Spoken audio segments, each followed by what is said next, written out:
Hey guys, you're watching BTech. I'm Basil, and this is a 24-hour after the beat. The iPhone 8X 8 Plus launched yesterday, and this video is pretty much reactions. I want to hear your reactions, and I'm going to talk about mine. 3 phones from Apple, 2 phones really similar to phones that we've seen before, 1 phone completely different. But it's not necessarily completely different new technology. Right, just before I start this video, this is being streamed over a 4G Vodafone SIM card, so hats off, awesome Vodafone, thank you for providing us with that. Showcases what 4G can do, and also is being streamed in portrait. If you're watching this on a phone, make it full screen, it will look beautiful. The reason it's being streamed in portrait is because it's easier when it's being streamed in portrait for me to read your questions. Now, the iPhone 8. First off, what stream, answering some of your questions. Musayo, hey Ankit, hey Kamal. So Musayo asks what phone I'm using to stream this. It is the Sony Xperia XZ1. That front camera, nice and high resolution. Taking a bit of a chance with the English weather. Out and about, it's beautiful. Thought I would get outside, why not? Again, take advantage of that Vodafone 4G. Right, iPhones. iPhone 8 and 8 Plus. They're basically, as far as I can see, I haven't held one in my hand yet, but they're basically iPhone 7S's and 7S Pluses. That's what they should have been. They're incremental updates with wireless charging, glass backs. They look very similar, but they've got different materials on the back. And of course, you do have the A11 chipset, which is more powerful. But personally, I don't need more power in my iPhone. I had the iPhone 7 and it flew until the day that the new one was announced. So, yeah, the iPhone 7 and 7 Plus aren't exciting me like crazy. Apparently that's a larger physical sensor in the 12 megapixel cameras around the back. The prices, $699 for the iPhone 8, $799 for the iPhone 8 Plus, and the capacities are only 2. They are 64 gigabytes and 256 gigabytes, which I think is a pretty good move on Apple's part. Wouldn't have personally minded if they made it 64 and 128 like the OnePlus, but giving you that extra also means I can charge that bit more, and that is something Apple is very good at. Right, let's get some of your comments quickly. Keshan, why no fingerprint scanner? Now Keshan, there are fingerprint scanners in the 8 and 8 Plus. The only phone without a fingerprint scanner is the iPhone X, and that has the Face ID, face unlocking. On the front of the iPhone X you have multiple sensors. There's an infrared camera, there's a dot projector which projects dots to map out your face. It's like 30,000 dots or something on your face. It works in the dark, blah blah blah. All of that's very well, but I don't know if it's going to work in real life. Based on the announcement, anyone who watched the keynote, this technology didn't actually work, which was a bit of a shame. I felt bad for Apple there, but that's why it's not coming out until the 3rd of November. Hopefully 3rd of November it will all kick off. Right, this has jumped to HSDPA, so 3G as opposed to 4G. The stream may get a little bit stuttery. If it's unworkable, let me know in the comments and I will jump off and connect to a hotspot, but if we're all good, sweet deal. Right, wow, much better in portrait mode. So Igor just said that the portrait mode on the iPhone 7 Plus and 8 is improved. It's improved in one respect. You can now have something called portrait lighting. That enables you to it maps out your face, and you can contour lighting on various parts. So if on one side it was less exposed than the other, it would map that out. The portrait effect is also there, as we've seen in the past, and bear in mind that portrait lighting is only on the Plus model, only on the models with 2 cameras. Right, let's see what you guys are saying. iPhone X, if the police want to get your phone, it would be easy to grab the phone by face. So Arsenal Glasgow says that they can unlock your phone with your face. Police, if they want to get into your phone against your will. Dude, they can do that with your fingerprint right now, so I don't see what's so different. But yeah, these biometric securities are always secondary to a passcode anyway. So actually, seeing as a passcode's the one in your brain, technically the passcode's actually the most secure, provided no one sees it. Right, let's see what else you're saying. How much will the cost of the 256 gigabyte iPhone be? The iPhone X 256 gigs is $1,149, so it is a super expensive phone, but it's not going to be available until November. I don't think pricing will change by then. Apple's normally really good at sticking to their guns with pricing, and by then you'll have a fair bit of time to save up all that money. If you want to go for the 64 gig version, then you'll be paying $999. Suffice it to say that neither will be expandable. Why no fingerprint scanner? Sorry, I covered that one. Keshan, thanks for that. They would have, yeah, so Keshan, you said why no fingerprint scanner? Everyone's kind of like rushing towards getting a fingerprint scanner embedded in the screen.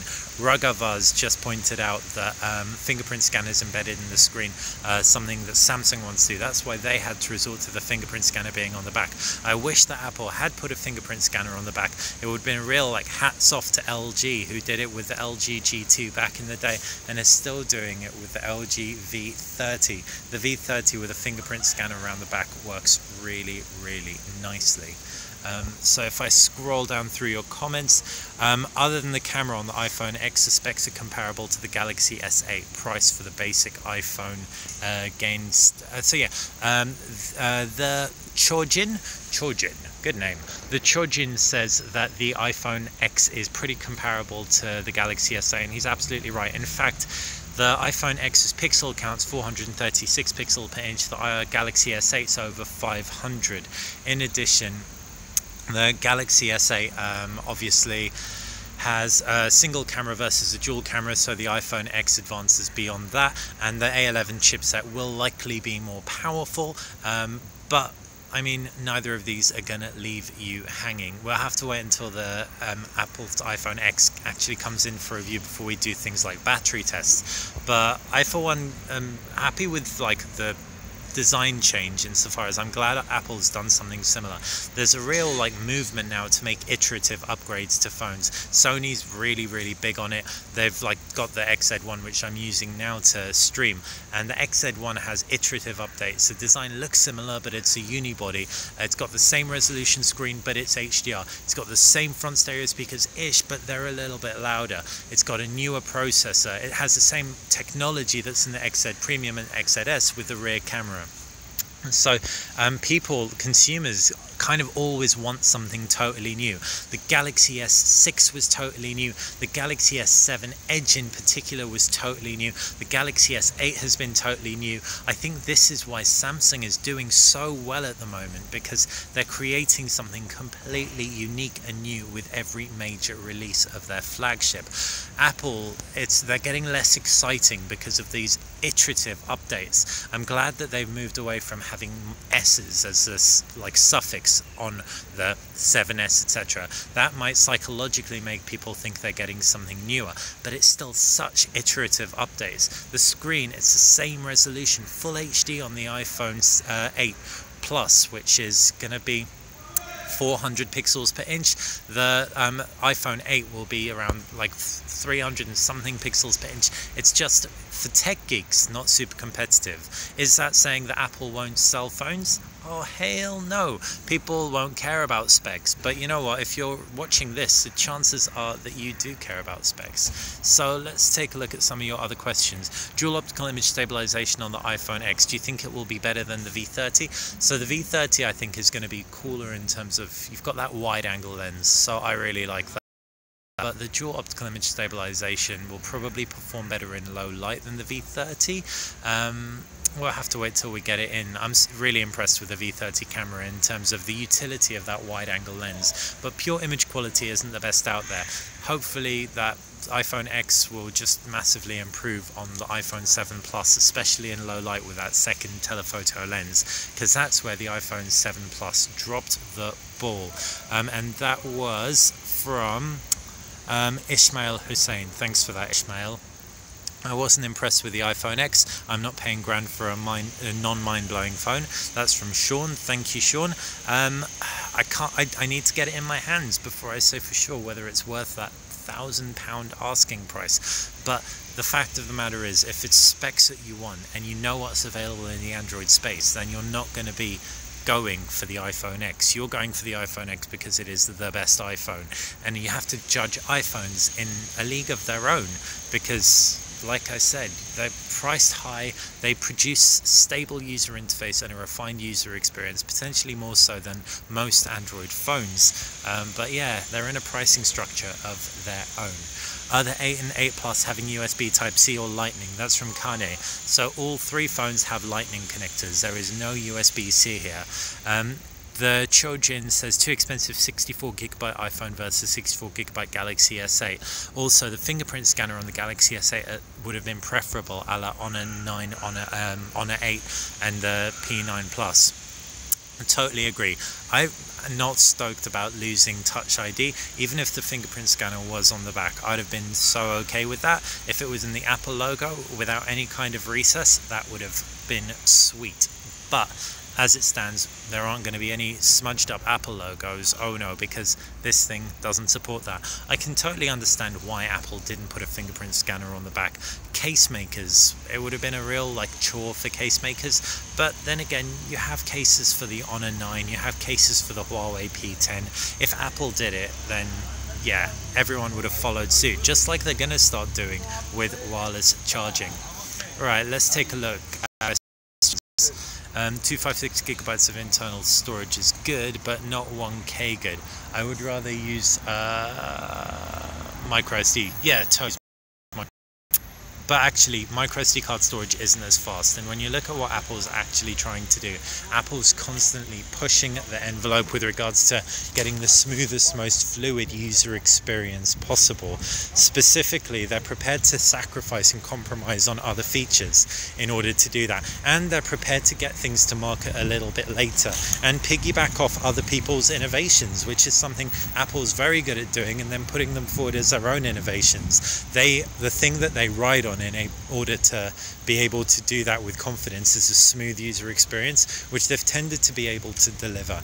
And fast storage and not having micro SD storage is probably something that's pretty key to that. I mean, we have never had micro SD expandability on Apple, so that's going to mean that you, my friend, are an Android man. Video's a little bit blurry, sorry about that, guys. I'm still streaming over 3G, but it's 3G plus. If it's too bad, then let me know and I will zap this feed and resume at a later date when I have a more stable connection. Alright, let's see what else you guys are saying. Why not have a fingerprint scanner on the power button? If you've seen, and that's from Hashik, if you've seen the device, it's got a curved side. Every device with a fingerprint scanner on the power button I've seen has a flat side. Like the Sony, the Nextbit Robin, as a result, I'd imagine that that's a prerequisite in order to accurately map out your finger. A curved fingerprint scanner might be a little bit too much of an ask. But yeah, if it was on the side, that would have been really, really cool. Let's see what else you're saying. I think the fingerprint is the most easy, fast way to unlock your phone. This is from Chris Xiaobanu. Sorry if I mispronounced your surname. I think it was a better idea to have both fingerprint and Face ID in the iPhone 10. Completely agree. Do we know how much RAM is in the new phones? No, we don't, I'm afraid. Guessing it's probably 3 GB at least. How many PPI screen density is the iPhone X? The iPhone X has a pixel density of 436. So again, that's not the sharpest. Most Android flagships have sharper screens. The Nokia flagship has over 100 sharp. That's one of the sharpest screens around. Leo says, I'm one of the first to dislike. Dude, I think there are quite a few people who actually dislike the direction the new iPhone is going. But that's mainly people who know what they can get for that kind of money with the Android in the Android camp. You could get, for the price of the 128 gig iPhone X, you could get 2 LG V30s, which have the same kind of bezel-less design, glass front, glass back, waterproofing, dual camera setup, loads and loads of power under the hood. The V30 is smashing it at the moment, and it's more affordable than the Note 8. So yeah, V30 for the win. Which do you prefer, the 8 Plus or the X? That's from Tech World channel. I prefer the X hands down if money was no object. but to be honest, the 8 Plus will fit the bill for most of my needs, but I'd probably personally, now I've seen the pricing, now I've seen the offering, put my money into a phone like the Galaxy Note 8 or the V30. That's kind of a no-brainer for me. I like to draw, I like to do video, and I'm not really sold into iOS enough to warrant paying £1,000. And also, if I get the 8 Plus, I'll know there's a better iPhone out there, and that just doesn't sit well with me when I'm still paying like £800 for a 64 gig version, and 64 gigs isn't enough for me with without my Crest expandability, so I'll be paying like £900+ pounds. Oh, guys, and I'll still know that that isn't the best iPhone I can get. I'd almost rather have no iPhone and just have an Android phone that is absolutely killing it, like the Note 8 or the V30. So the Chojin, who's super vocal today, what is the difference with Apple's wireless charging AirPower? Will my Samsung wireless charging work with the iPhone? Yeah, it uses Qi wireless charging standards, so it should technically work across iPhones. Samsung's exactly the same. So actually, you know, the fact that Apple's adopted the wireless charging is a good thing, because it means that hopefully it'll be standardized a little bit more, and more outlets will be supporting wireless charging. What else are you saying? V30 versus iPhone X. Based on the price, I'd pick the V30. Plus, you can get it sooner. iPhone X ain't gonna be around until November, but final conclusive verdict, it's gonna have to wait until the iPhone X drops. 512 gigabytes for the highest price model iPhone X would have gone some way to justify the high price tag of the top model. That's the Shojin again. True that, brother, true that. Like, this is just too much bucks for me. Price in the UK is from Madhinan. Hey Madhinan. The price in the UK is going to be, right, iPhone 8 is starting from 699 sterling, iPhone 8 Plus is starting from 799 sterling, and the iPhone X from 999 sterling, and all available in 64 and 256 gigabyte variants, and they are the 64 gig variants. So the pixel count equates to a lower res screen than 2K. Yeah, the iPhone X hasn't even got a 2K screen. Yes, it's AMOLED, but it's quite a bit lower than 2K. Check out the pixel counts. It's something like, I can't remember, like, it's yeah, it works out to 436 pixels per inch, at the same size as the Samsung Galaxy S8, so around 100 pixels per inch less, or not 100, but yeah, quite a few pixels per inch less. I have a 6S. It will be my last iPhone. That's from Rule Silver. Interesting. Thanks for letting us know. Like, I'd say my favorite iPhone to date has been the 7 Plus, and I think that will be my last iPhone too. Crazy. But I'll have to wait till I get it in my hands before I can say that for sure. So Leo's asking about the resolution of the X. Is that HD display or Quad HD? It's neither. It's a weird resolution. You know how Apple makes their weird resolutions for the iPhone 7 and 8? It's the same. So unlike the Plus, which goes for a standardized resolution, it's not quite wide HD, but yeah, it's a weird resolution. Sharper than Full HD, not quite as sharp as sorry, I'm distracted by Nerotius95's comment. Thank you. Embarrassed. Yeah, so it's not a standardized resolution. Jimmy Pie says the notch on the iPhone X is too ugly.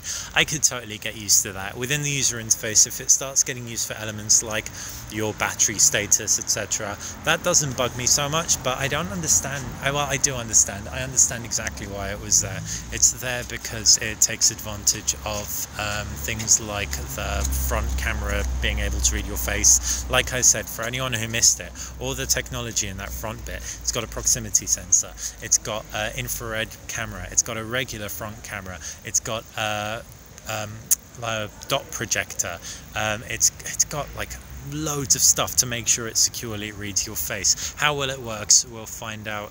But yeah, the YouTube app is telling me that I've got a really bad connection, so I'm sorry guys if you're struggling to keep up with this.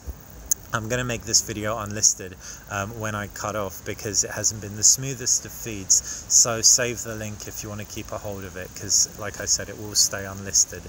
I will quickly answer the rest of your questions though. The iPhone X will be a great competitor for other phones, but will the iPhone 8 and 8 Plus hold up?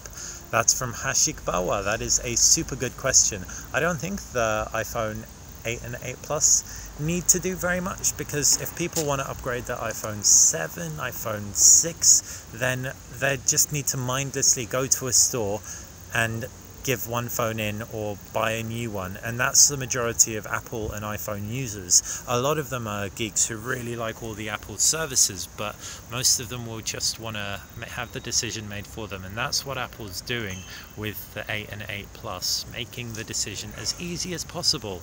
People aren't always keen to change, and Apple isn't making the change that drastic. A phone that looks the same and gives them that little bit more, but faster processor, wireless charging, a better screen when it comes to the core technology under the hood, and additional storage options. But yeah, it's not going to be for the geeks, definitely not for me. Let's see what else you're saying. Xperia Z1 or XZ1 or iPhone 8 Plus. I don't know. I like the iPhone 8 Plus, but it's just so expensive. You could probably get like 2 Xperia XZ1s in a couple of months for the price of an iPhone 8 Plus. So feed your family, feed yourself, feed your friends, have some good times. Get an Xperia XZ1 and go on holiday. That's what I'd probably do. Right, guys. The connection is super bad. Thank you everyone who stuck with it in spite of that. Next time I will make sure that I am hooked up to some Wi-Fi. If you've enjoyed this, still click that thumbs up button, subscribe, and if you've got any questions about the iPhone 8, 8 Plus or X, fire them in the comments section below. No, I have not used one. I have not got my hands on one, but I will definitely, I have specced out on this so much. Like, I know way too much about these phones to prove that I do. Probably shouldn't put myself on the spot like this. I'm going to run through all the specs on all of them to wrap up this video for anyone who hasn't seen the keynote. So the iPhone 8 has 4.6-inch display, A11 chipset under the hood, gives you AR capabilities. It's got a glass front, glass back. Apple claims it's the strongest glass that they've ever made. You've got a metal frame, but it's a blasted metal frame, so it looks and feels similar to old iPhones. You've got a lightning connector, stereo speakers. The stereo speakers, I think they're 30 or 25% louder than the stereo speakers on the iPhone 7. You've got a front camera. The rear 12 megapixel camera has a physically larger sensor, according to Apple, which delivers better low light performance. Inside, the A11 chipset enables like a whole ton of video effects. It's got an onboard image processor that's designed by Apple to support 1080p 240 frame per second video and for 4K video at 60 frames per second. So that's the fastest 4K video that we've seen. So that's a really like cool thing to get. And so there are some really sweet upgrades here. Hopefully the A11 chipset will also result in better battery life. We can keep our fingers crossed, especially with a smaller variant, because they're always the worst when it comes to battery life. Right, now let's talk about the Plus. The Plus has a 5.5-inch screen and the dual cameras around the back. One has a 12 megapixel sensor with OIS and it's an f1.8 aperture. The second is an f2.8 aperture, no OIS, but still those bigger physical sensors, or at least that bigger physical sensor on the primary camera. It supports all of the advanced features as well, like the 4K at 60 frames per second. And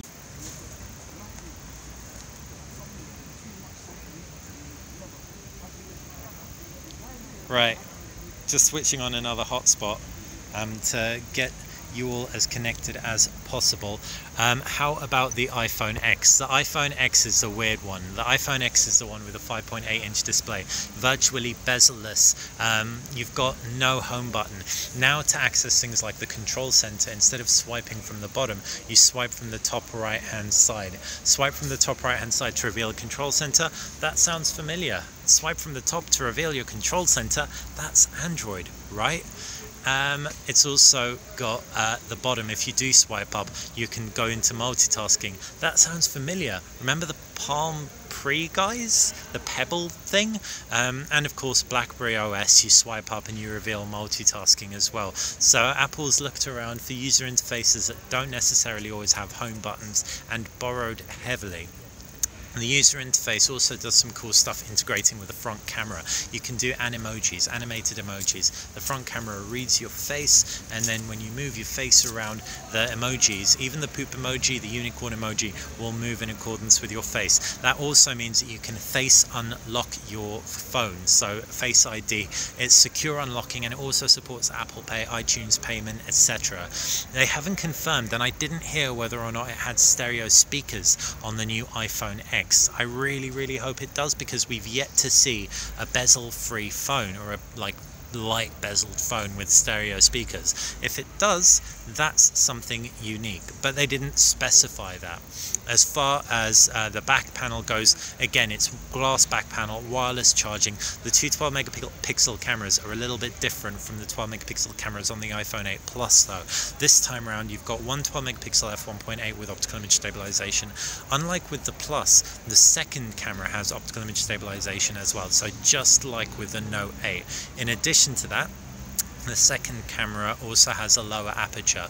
It's f1.4, I think it is, as opposed to f1.8, so it should perform better in low light. It also has that bokeh effect, portrait lighting effect, but this time around those effects are also going to work on the front camera too. We haven't had anything about battery life, but we do know that it's going to have the same A11 chipset inside, so fingers crossed that bit more power efficient. They did say it lasts 20% longer than the iPhone 7 Plus. On top of that, same photo and video options. So the independent ISP, image signal processor, is going to support 60 frames per second full quad HD or 4K even, and 240 frames per second full HD. Whew. Got there in the end.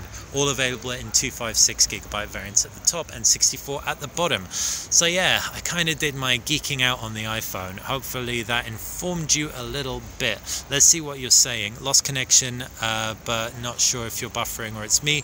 That's from the Shojin. Yeah, the net here has been terrible, so I'm going to sign off really soon.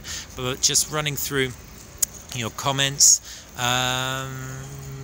Love your dedication. Abhay, thanks man. Didn't think I'd even consider the Note 8 as the cheapest option. I know, right? Who would have thunk the Note 8 was the cheaper option of the bunch? But you know what, with the Note 8 you've got that pen, and for me personally, someone who really likes drawing, that's just for the win. Also the screen's bigger, higher resolution. Just yeah, I'd pick a Note 8 over this any day. But I have to get it in my hand. Bring on November. I'll never will time away. There's plenty of exciting stuff happening between now and November. We're going to see the Google Pixel 2 as well, for example. Sad times. Hopefully I will though, but based on reviews it's looking better than the Essential phone, specifically because of the cameras around the back. You can pretty much guarantee if they're going to be as good as the 7 and 7 Plus, it's going to be a better camera phone than the Essential phone. I think your reliance on gestures ruins usability. That's from Matthew Richardson. Thank you, Matthew. Matthew, you have been a long time commenter on BTech. Don't think I haven't spotted you in the comment section. Really appreciate you keeping on top of the channel. And I think the iPhone X is a great device. I just think Apple should have priced it a little lower. Final comment from the Chojin. My Mix 2 looks awesome. Yeah, the My Mix 2 looks gangster. 1-1. That's from Jimmy Pie. Hopefully it comes out in the UK. No Xiaomi stuff or anything have come out in the UK before. And I think I'm done. Simranjeet, you just said hi, but I'm saying bye. This video stream has been patchy at best, but you guys have been awesome. Thank you so much for your comments. Really appreciate the dedication. Yeah, you made it possible. Any other questions, fire them in the comments section below. If you like the channel, click that thumbs up button and subscribe. It's how you stay on top of everything that we do at BTech. Thanks for watching. Have a great evening. Bye.